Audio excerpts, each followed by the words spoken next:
I can tell the House today that it is my intention to return on the first day after the half-term recess to present our strategy for living with COVID. Provided the current encouraging trends in the data continue, it is my expectation that we will be able to end the last domestic restrictions, including the legal requirement to self-isolate if you test positive, a full month early, Mr. Speaker. Mr. Speaker, this morning I had meetings with ministerial colleagues and others. In addition to my duties in this House, I shall have further such meetings later today. Mr. Speaker, the Northern Ireland Protocol has frustrated business, is undermining the Belfast Agreement and is restricting the free movement of goods and people within our United Kingdom. What action will my right honourable friend, the Minister for the Union, now take to reunite the United Kingdom and uphold the interests of all residents, including those living in Northern Ireland? Prime Minister. My honourable friend is quite right, because the protocol does not require, contrary to the way it is being applied by our friends, it does not require that all foods and all medicines and all plants should be systematically checked in the way that they are, Mr. Speaker. And we must fix it, and with goodwill and with common sense, I believe we can fix it, Mr. Speaker. But if our friends don't show the requisite common sense, then of course we will trigger Article 60. We now come to the Leader of the Opposition, Keir Starmer. Thank you, Mr. Speaker. Was the Business Secretary right to say that fraud is not something that people experience in their day-to-day lives? Prime Minister. Mr. Speaker, of course this government and this country despises those who defraud people, and that's why we crack down on fraudsters, Mr. Speaker, and we've strengthened our anti-fraud task force, who are bringing forward an economic crime bill, Mr. Speaker, but we also attach huge importance to tackling neighbourhood crime and crimes of violence, Mr. Speaker, and I'm very pleased that those crimes are down 17%, Mr. Speaker. Mr. Speaker, the Prime Minister's answer has got a big hole in it. We've had lockdowns for the last 2 years. 2 crimes that people could commit were online fraud and throwing parties. And so far as I can see, the numbers for both of those have gone through the roof. But I was asking the Prime Minister about the 14,000 cases of fraud a day. Many older people duped out of hard-earned savings. And the Business Secretary casually suggests on TV, don't worry, it's not real crime. There's a crime gang in Manchester, Mr. Speaker, nicking cars and shipping them around the world, all financed by COVID loans from the taxpayer. And what's the Chancellor's response? Write off £4 billion in losses and block an investigation by the National Crime Agency. His cabinet turning a blind eye to scammers. Is it any wonder that his anti-fraud minister realised no one in government seemed to care and threw in the towel?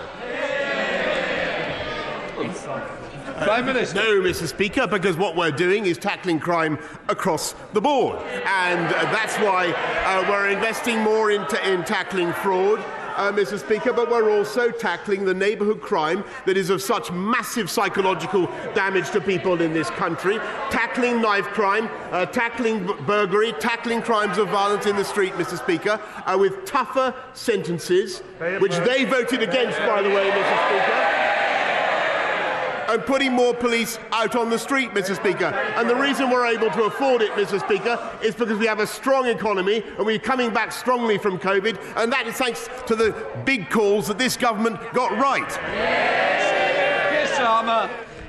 Mr. Speaker, his anti-fraud minister quit, saying the failure of government to tackle fraud was so egregious that he had to, and this is his words, smash some crockery to get people to take notice. Well, it seems that the Prime Minister hasn't noticed the broken plates and the shattered glass all around him. It's almost as if he's been completely distracted for weeks. Talking of scams, households are going to have to fork out an extra £19 billion on their energy bills. The government is insulting people's intelligence by pretending it's giving them a discount. But it's not. It's a con. A buy now, pay later scheme, a dodgy loan, not a proper plan. Mr. Speaker, He shakes his head. So let me put this in language you might understand.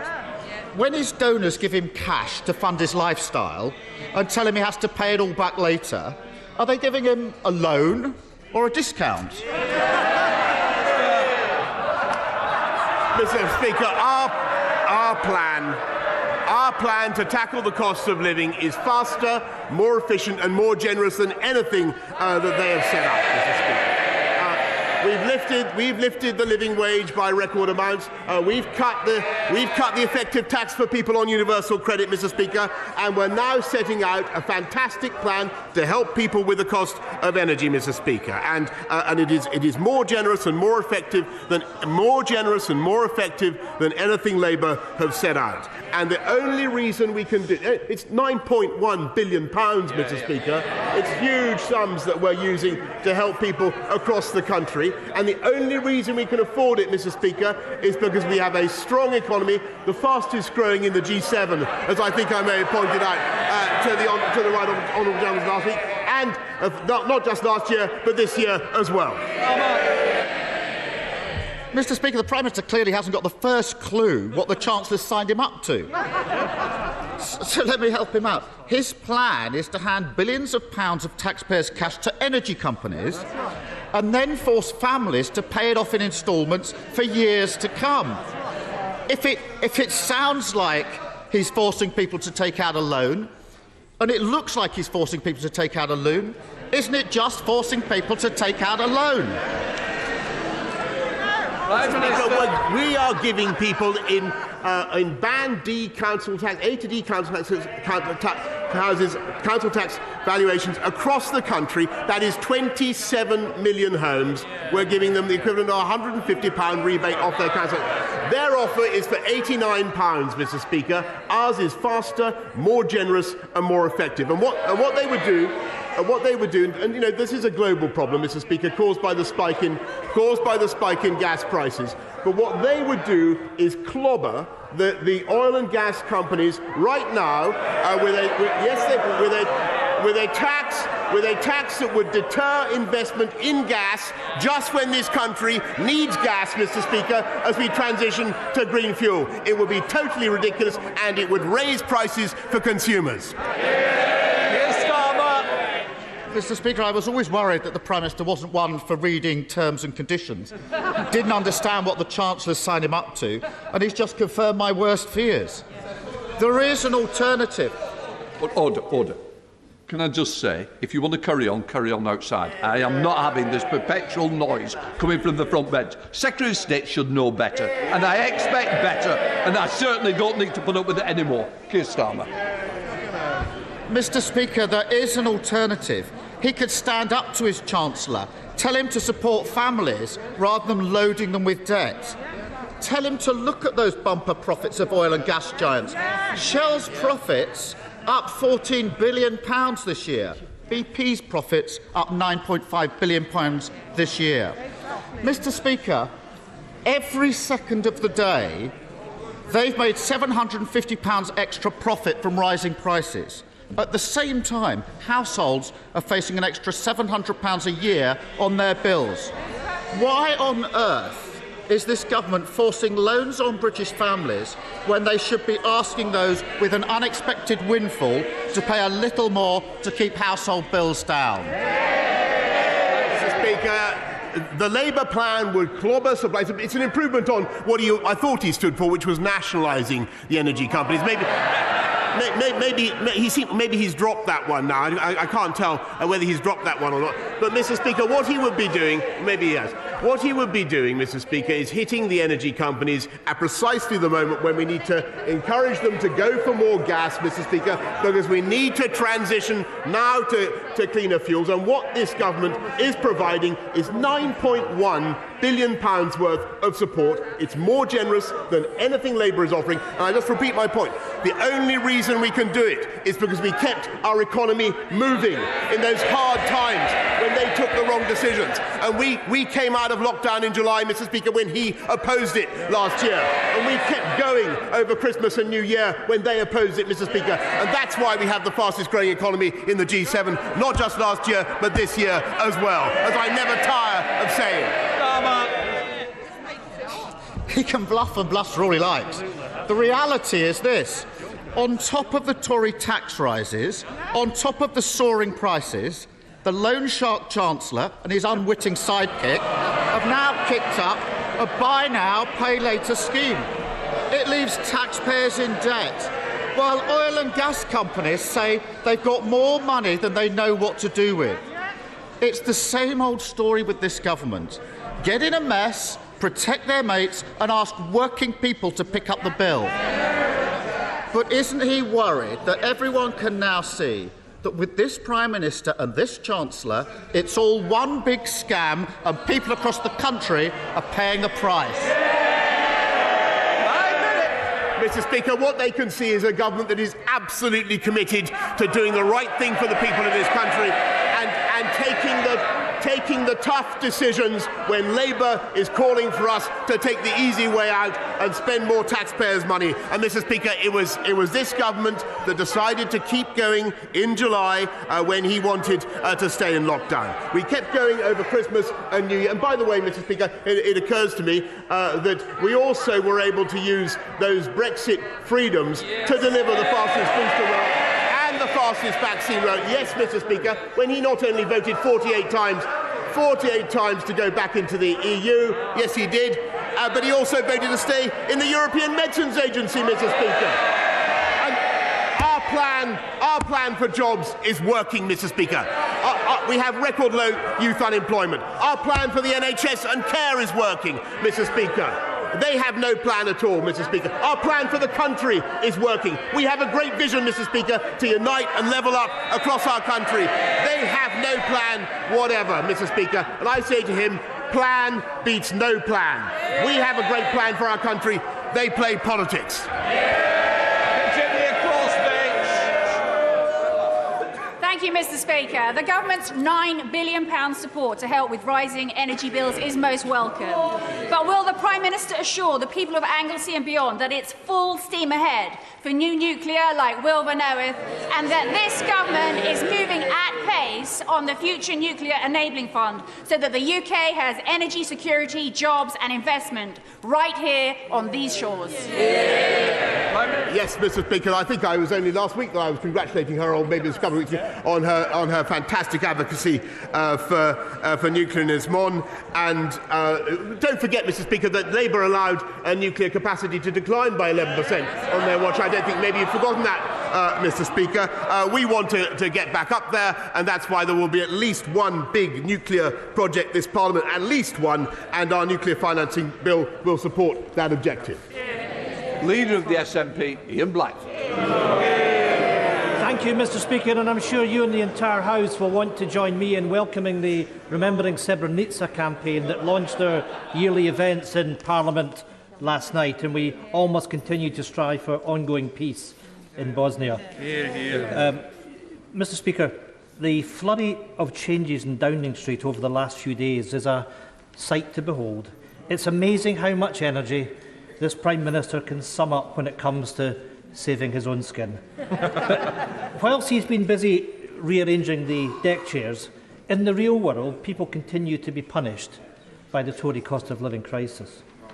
Yesterday, Open Democracy found that as a direct result of the Chancellor's national insurance hike, nurses will, on average, take a £275 year pay cut in April.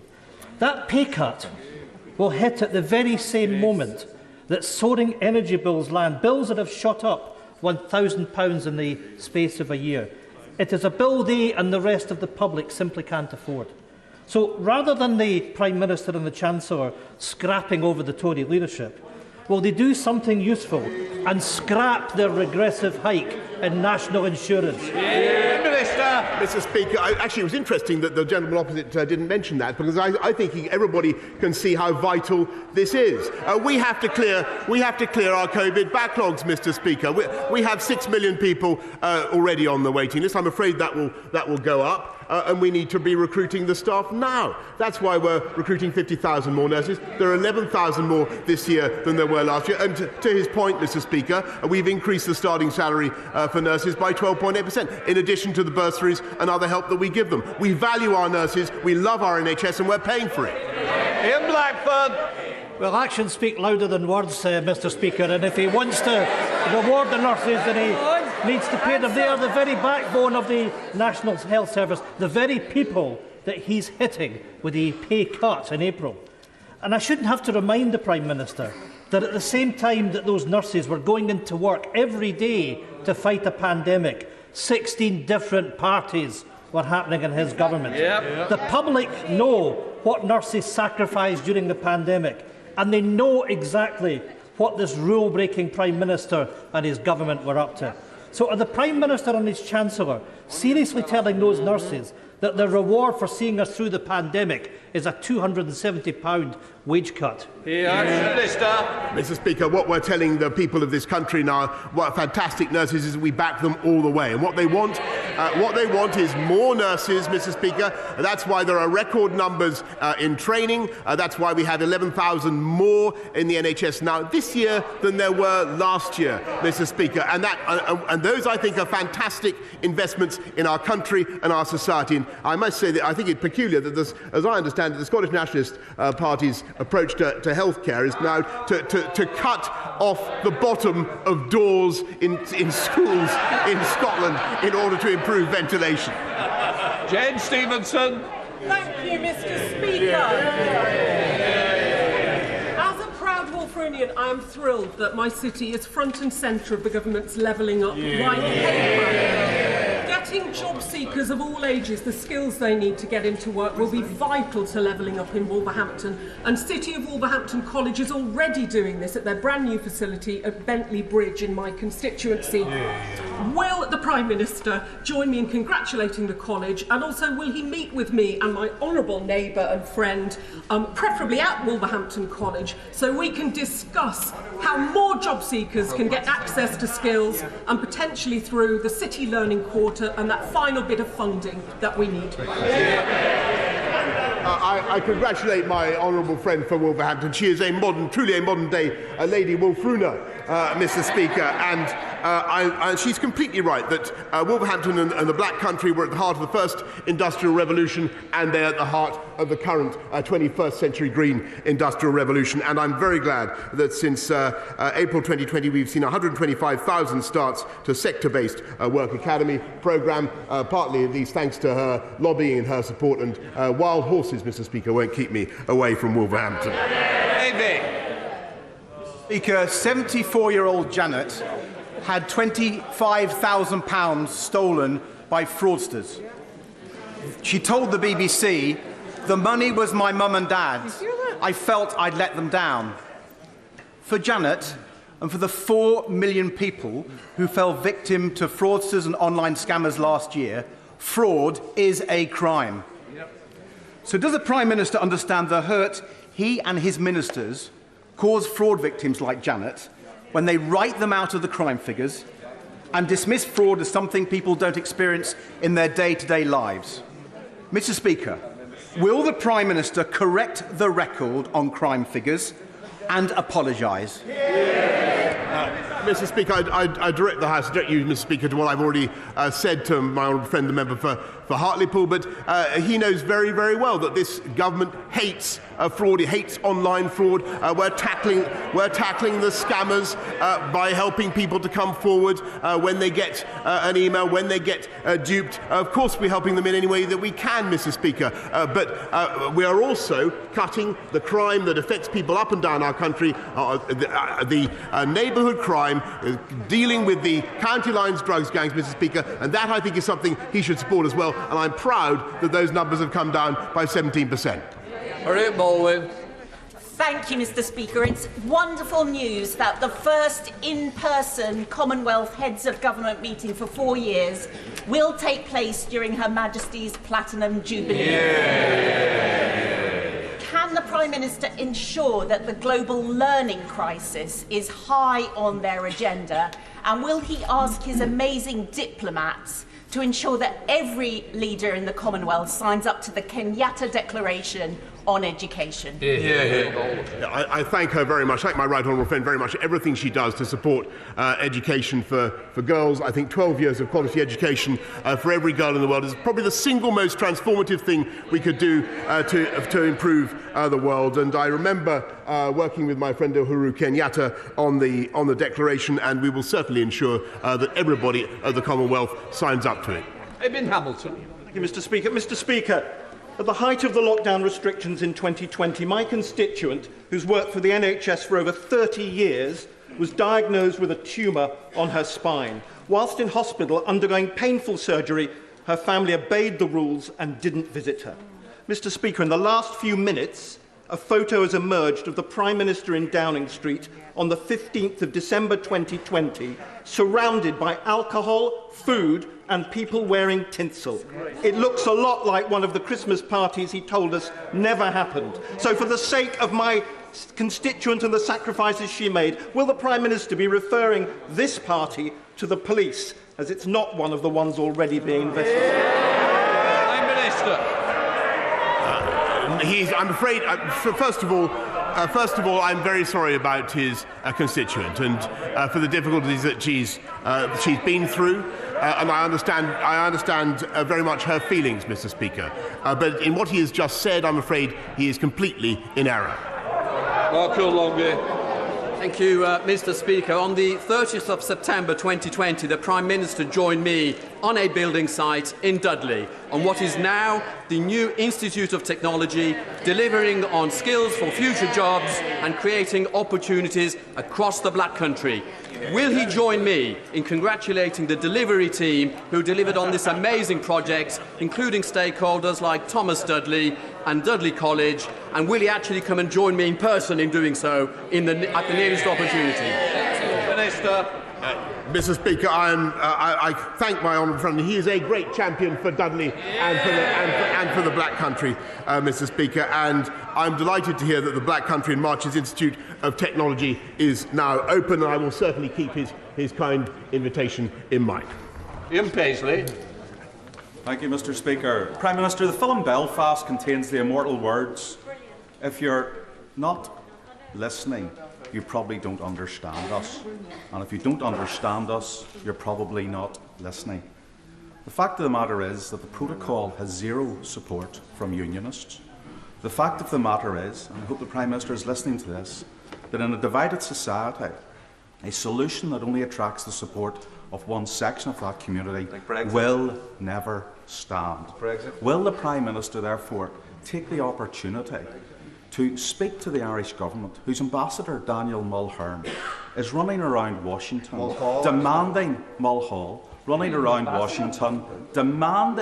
demanding further implementation of the protocol on the basis that it will bring further checks upon the people of Northern Ireland? Does the Prime Minister accept that he has now the responsibility to bring forward a solution that unites the people of Northern Ireland and bring forward a solution that saves the union that has been undermined by it?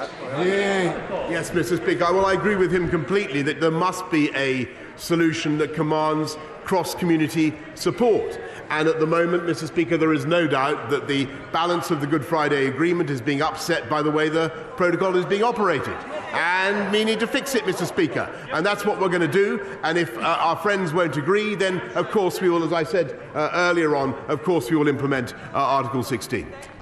Geoffrey Clifton-Brown. Thank you, Mr. Speaker. Rather than a compulsory windfall tax so favoured by the opposition, would my right honourable friend take an alternative view, summon a high-level meeting with the oil and gas companies with the aim of a voluntary agreement to bring more oil and gas onto the wholesale market to reduce oil and gas prices to help hard-pressed people deal with the cost of living problems? Well, Mr. Speaker, I thank my right honourable friend very much for that suggestion, which I think is an interesting one and an ingenious one. The oil and gas companies create hundreds of thousands of jobs in the UK, and they're very, very important to our economy. I will do what I can to take forward his request for a meeting with them. But I just remind the House House that we've frozen fuel duty, Mr. Speaker, 12 years in a row, saving people £15 in their cost of filling up their tanks compared to 2010. Ruth Jones. Thank you, Mr. Speaker. I understand the Prime Minister has been heard singing I Will Survive in recent days. I would suggest that he would be better off singing Careless Whisper instead, because, Mr. Speaker, in 2017, Nazanin Zaghari-Ratcliffe was condemned to an extended prison sentence in Iran because of the careless words of this Prime Minister. Now, in 2022, this week, my friend, the Leader of the Opposition, was hounded by thugs outside this Parliament because of the careless, disgraceful words of this Prime Minister. So will the Prime Minister do the decent thing? Will he reconsider his words, repent and resign? Mr. Speaker, I don't think that she should either let the thugs and yobs who bullied and harassed the right honourable gentleman off the hook any more, because they are culpable, any more than she should let the Iranian government off the hook, Mr. Speaker, because they are culpable. Halfon. Thank you very much, Mr. Speaker. Since 2017, referrals for children's mental health has gone up by 60%. Eating disorders amongst young girls have gone up by 400% since lockdown. And we know that social media companies play a huge part in this. Given that social media platforms like TikTok are providing crack for kids in terms of adult content, negative imagery, and addictive algorithms, will my right honourable friend consider implementing a 2% levy on social media companies, which would raise £100 million to fund mental health resilience programmes for children? Mr. Speaker, I know my right honourable friend has campaigned on this issue assiduously, and he's quite right about the psychological damage that social media can do, and I've heard what he's had to say recently about TikTok. We will see what we can do to address all these issues in the forthcoming online harms bill. Thank you, Mr. Speaker. Mr. Speaker, Bradford is UK's youngest city and has the 10th largest city economy with a GDP of 11.6 billion and is bidding to be the capital of culture. Now it comes out that no detailed analysis of the long-term economic benefits of investing in Bradford and the North through the integrated rail plan was carried out. This government failure has robbed Bradford of £30 billion worth of growth over the next 10 years. When is the Prime Minister going to match action to rhetoric and on levelling up and give Bradford the investment it deserves? Prime Minister. Mr. Speaker, I'm afraid that she's wrong in what she says, because we're not only investing massively in Yorkshire, investing in police in Yorkshire, 640 more police, investing in education, but she's misunderstood what we said at the time of the £96 billion integrated rail plan. Because what we are saying is that we will look at ways in which we can ensure that we protract the eastern leg of high-speed rail from north of Birmingham on the eastern leg to Bradford. What we're not doing is coming up with a scheme before we've decided exactly what to do and how to fund it. But we are not ruling it out, Mr. Speaker. Stuart Anderson. Mr. Speaker, I serve my country with pride in the Royal Green Jackets. I will always be a rifleman and a veteran, and I welcome the veteran strategy the Prime Minister's just brought out. But I ask the Prime Minister if veterans will always be at the heart of this government strategy, and everything can be done to see they always get what they need and are honoured. Minister. Yes, Mr. Speaker, that's why we set up an office for veterans. That's why we've ensured that veterans get preferential treatment on public transport. One of the first things I did when I became Prime Minister, Mr. Speaker, and it's why we make sure that veterans receive particular support and encouragement in employment. And we encourage employers to take on veterans as well. Thank you, Mr. Speaker. In the panic Downing Street staffing reshuffle at the weekend, the Prime Minister appointed to a senior role a man who recently lobbied the government on behalf of Huawei Technologies, a hostile state vendor that this House legislated to exclude entirely from our country's 5G networks. Given the number 10 Director of Communications has, by definition, access to some of the most sensitive government information, can the Prime Minister tell the House whether Mr Harry's present role requires enhanced developed vetting and strap clearance, and whether he has gone through the necessary checks to provide for that level of clearance before he took up his post. Minister. A curious question to come from the benches that contain someone who took, I think, £586,000 from the Chinese government to support his office. But, Mr. Speaker, what I can tell him is that this government took the brave and necessary step of making sure that we excluded Huawei from our critical national infrastructure, and that, Mr. Speaker, was the right thing to do, whatever he's saying. Thank you very much, Mr. Speaker. Can I ask the Prime Minister a question about Sue Gray's report? I asked him, well, colleagues may groan, I'm only asking this question because I asked the Prime Minister last week and I didn't get a straight answer. It's important because it's about those who make the law obeying the law. The Prime Minister wants to be judged on the facts, and that's right. So can I ask him to commit at the dispatch box that upon conclusion of the Metropolitan Police investigation, will he ensure that Sue Gray's final report is published immediately and in full? Prime Minister. Mr. Speaker, with great respect to my right honourable friend, I do believe I answered that last Monday, but or whenever it was, possibly last Wednesday as well. But I'll repeat for the benefit of the House that as soon as all the inquiries are concluded, I will immediately publish in full whatever Sue Gray gives me. Tulip Siddiq. Thank you, Mr. Speaker. I understand that the UK government signed an agreement with the Iranian authorities last summer that would have resulted in the payment of the £400 million that we owe Iran and the release of my constituent, Nazanin Zaghari-Ratcliffe. That agreement fell through and the debt still hasn't been paid. Mr. Speaker, this case urgently needs the Prime Minister's attention and personal intervention.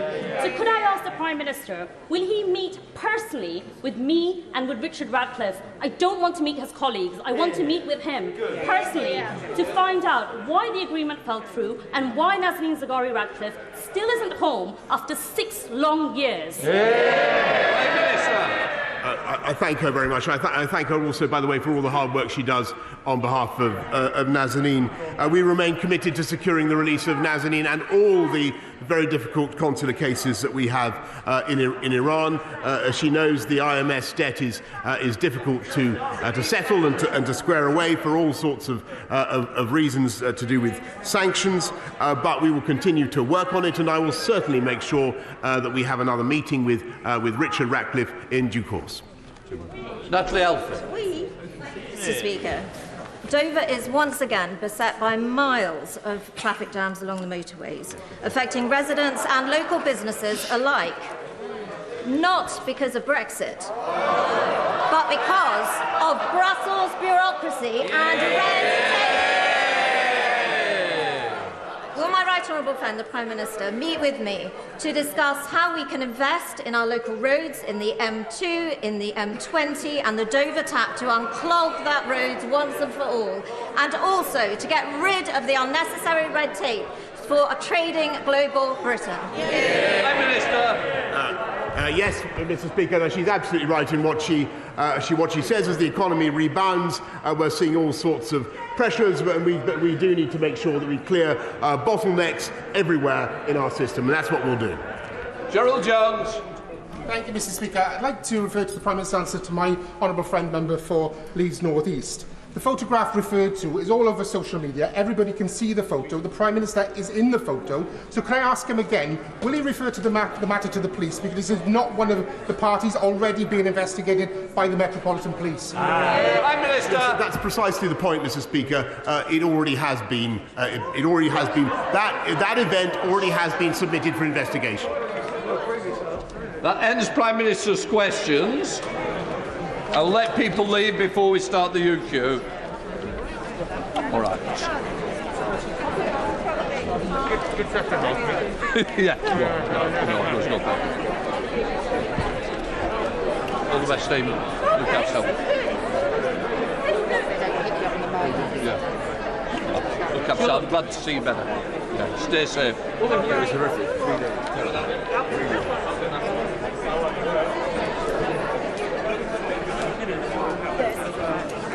Right. Yeah, when I want.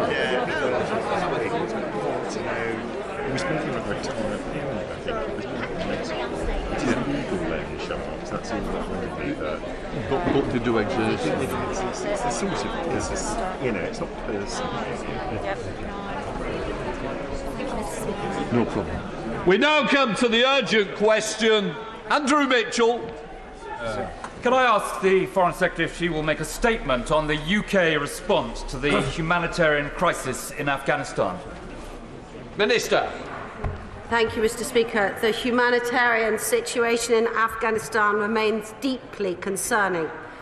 In January, the UN requested nearly $4.5 billion for 2022, the largest humanitarian appeal on record. The UN has announced it will be holding an international pledging conference on the 31st of March, and the UK is strongly supportive of this conference. On the 28th of January 2022, the Foreign Secretary announced $97 million of humanitarian assistance to Afghanistan from the UK. This latest allocation of vital support delivers the Prime Minister promise to double aid to Afghanistan to £286 million. By the end of January 2022, we'd disbursed over £176 million in aid and will disburse the remainder by the end of this financial year, i.e. the end of March. UK aid allocated since October is supporting over 60 hospitals, providing health services for over 300 million people, ensuring 4.47 million people get emergency food assistance through the World Food Programme, and will provide 6.1 million people with emergency health, water, protection, shelter and food through the UN Afghanistan humanitarian.